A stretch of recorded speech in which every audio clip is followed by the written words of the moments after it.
Imagine if a second intelligent species lived among us right now. What would that actually look like? They would be running the entire planet from behind the curtain, and you wouldn't even know their real name. Science textbooks love telling you that Homo sapiens wiped out the Neanderthals and took the crown alone. That is a convenient lie designed to help you sleep while someone else quietly controls your water supply. What if a completely different branch of humanity evolved right beside us, far smarter, vastly richer, and infinitely more ruthless?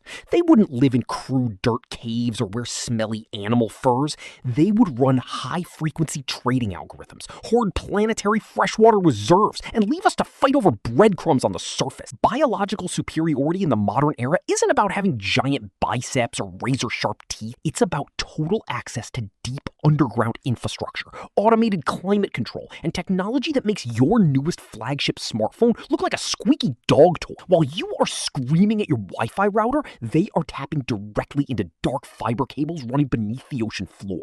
If a second species spent centuries building hyper-advanced technology in total secrecy, they wouldn't build skyscrapers in New York just to pay property taxes and sit in gridlock traffic. They would construct subterranean megaplexes, deep trench ocean domes, or isolated artificial ecosystems where normal people aren't even allowed to look at the map. They would build beneath the places we ignore, under desolate deserts, inside hollowed-out mountain ranges, or in parallel pocket zones right under our noses. While you struggle to pay your monthly subscription bills and fix a leaky roof, they siphon planetary power into their own private sand. To them, regular humans are just an inefficient, noisy maintenance crew, keeping the surface warm until the real owners decide to move out. Imagine an elite human variant that engineered away genetic diseases, optimized their own biology, and solved infinite energy by solving infinite energy. How do you solve infinite energy? Simple. You build giant stratospheric mirrors, redirect the planet's atmospheric thermal loops, and basically steal the entire sun right out from under everyone's noses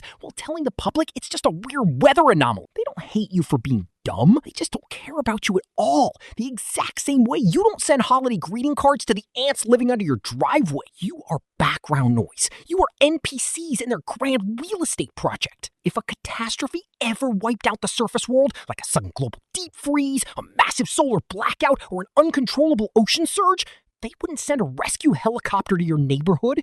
They wouldn't launch a charity fundraiser. They'd simply flip a heavy, glowing metallic switch, seal their airtight bulkheads, and watch the surface world burn on high-definition monitors while sipping champagne in a climate-controlled lounge. They wouldn't even turn down the volume. When you notice weird climate anomalies, massive planetary resource cover-ups, or ultra-advanced tech suddenly appearing out of nowhere without an explanation, don't assume it's magic. It usually means someone vastly more prepared built an emergency trapdoor a long time ago. They didn't conquer Earth in a fair war. They just let us play in the mud while they secretly built the exit door to a brand new bolt. But a secret second species stealing our energy, redirecting the sun, and escaping to a backup plan? As if that would ever happen.